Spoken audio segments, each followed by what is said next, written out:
ang pagtuturo ng may kapangyarihan. Ito ang sabi ng mga Hudyo kay Jesus, speaking with authority. Well, sabi nga natin, medyo malawak kapag pinag-usapan natin ang nagtuturo ng may kapangyarihan. Isa na rin dito yung pagpapalaya sa masamang espiritu.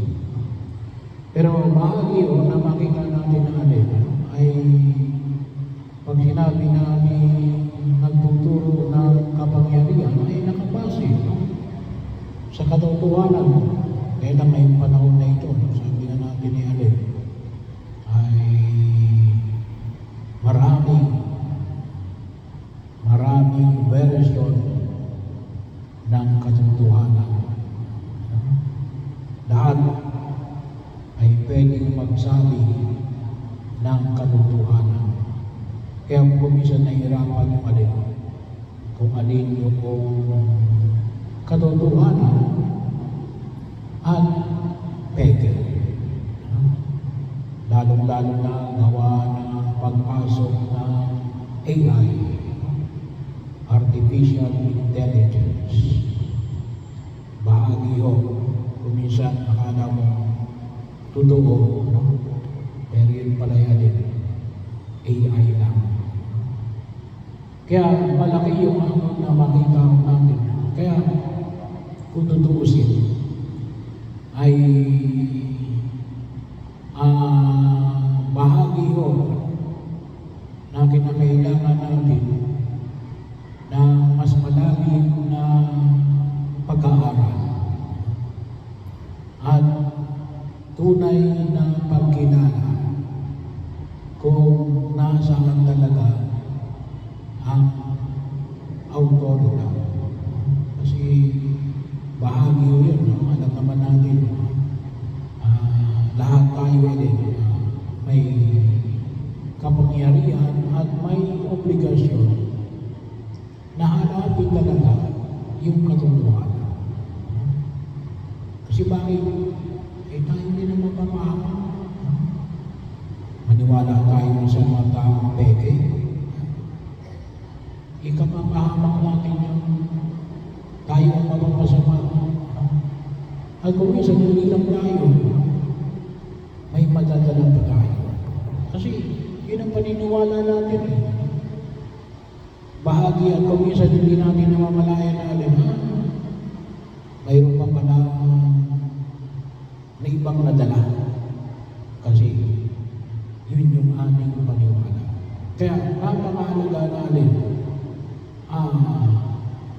hanapin natin ang katotohanan. Sapagkat yun ang mayroong autoridad. Bahagi yun na huwag natin kalimutan. Pangalawa ay yung pagkamalaya sa masamang espiritu.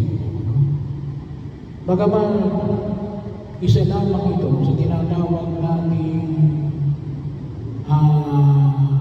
nagtuturo ng may autoridad. Kaya sabi na natin gawa ng kagilala lalo na sa autoridad na Jesus. Kasi si Jesus ang may autoridad lamang sa masamang espiritu. At sabi ko yung nais natin na bigyan ng pagninilay at pag-aaral para sa yung ating Lenten recollection, yung first Saturday of Lent, February 21. Kaya lang siguro sa linggo ay tatanong ko kung anong oras mas prefer ninyo, yung 10 o'clock, 2 to 4, o 4 to 6 ng hapon. So yun po yung araw ng Sabado. So, pero yun ang bahagi yun na makita natin na nais natin siya ng lalong pagnilayan sapagkat, well, sabi na yung Mother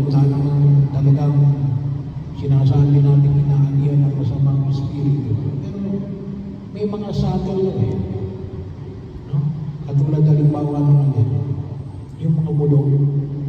Yung ibang na-scam, yung mga ibang na-scam, nakita mo, bakit na-scam ito? Ay tinawagan lamang sa telepono, may bulong mo yun. Hindi lang sa makikita mo kung minsan sasabihin ng mga na-scam, ay naging sunod-sunuran siya doon sa nagsabi sa kanya. Parang wala siyang control sa kanyang sarili. May bulong yun eh. Kung minsan di rin natin mamalayan, sabi ko nga, yung mga nagpapahilon, may dalawang klase yung kasi ng hilon. Meron na hilon na mamasahin ka talaga, may physical na ipipress yung katawan, at mayroon kumuha lamang ng dahon, pagkatapos bubulungan ka. Ay, bakit mawala rin naman yung sakit niya ba? Pero ano yun? Anong klaseng bulong yun? Saan galing yun? Kung minsan masasabi natin yung sumpa, bahagi rin o yun. Minsan may mga pagkakataon. Kaya nga, noong pong linggo, may lumapit sa akin, pati pagdasal niyo kami. Pagamat, ang mahal na berena nila ko ay nilalapitan para mapagaling sila at magkaroon sila ng anak. Sa iba ngayon yung unang pagbasa na rin natin na pinagkalooban si Ana ng anak. Pero kung ating pong susugsugin yung pagbasa natin kahapon, ay siya ay binubuli ni Penina. Sino si Penina? Kasi si Elkanah may dalawang asawa, si Penina at saka si Ana. Si Penina may 4 na anak. Si Ana wala. Kaya tinutuya siya ni Penina. Well, at sa pamantayan ng mga Hudyo, kapag wala kang anak, ang turing nila yun, you are cursed.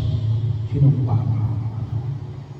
Kaya po kung minsan sinasabi ko rin, kapag sabi ko nga yung mga humihingi ng dasal, tinatanong ko rin, baka sinabihan ka ng dati mong boyfriend o ng dati mong girlfriend sa galit sa iyo, ay sinabihan ka na hindi ka magkakaanak. Pwede mo yun.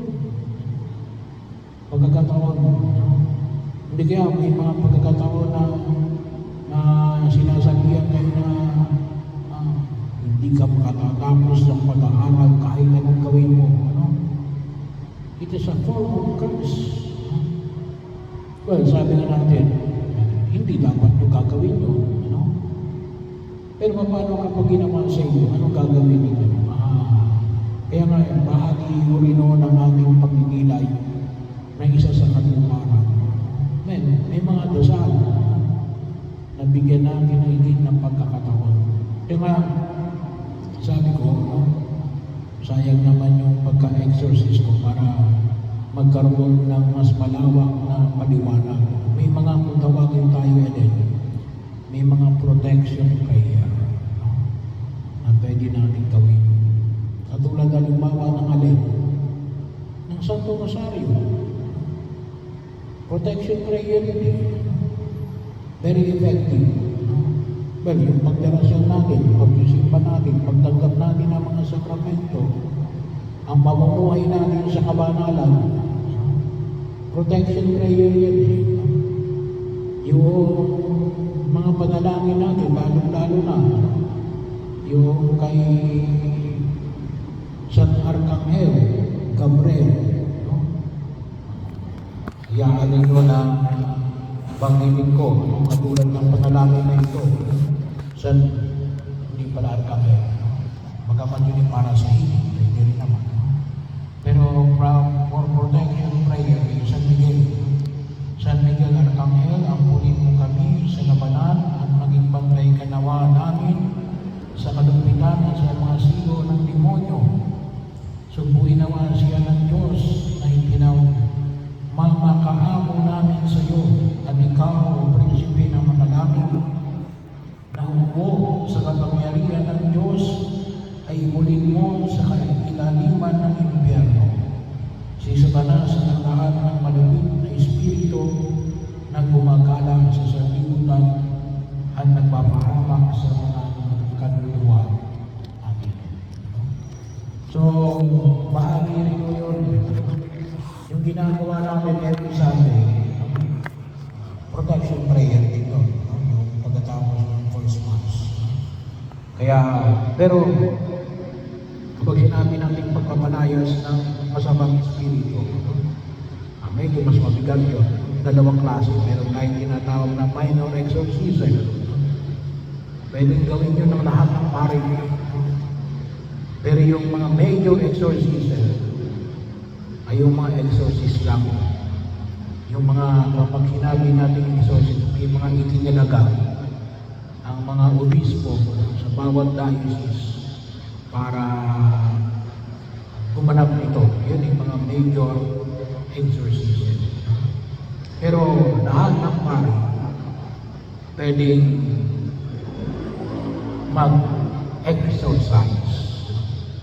Kaya lamang ay yung iba natatakot.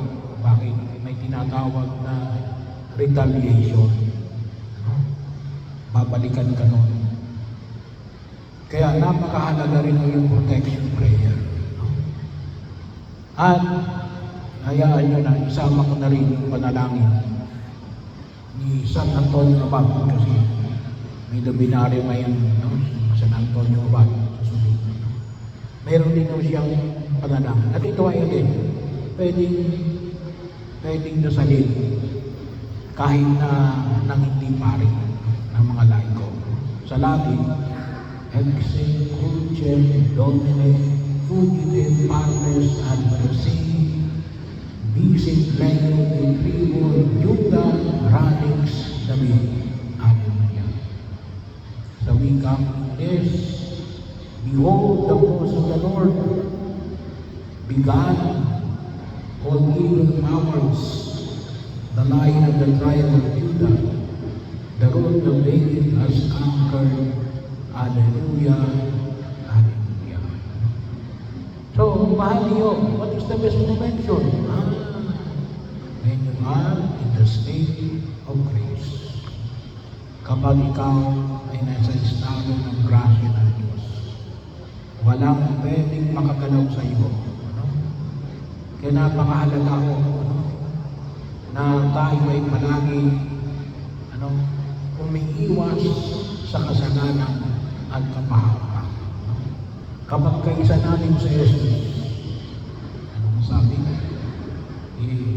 You are with God who could against you.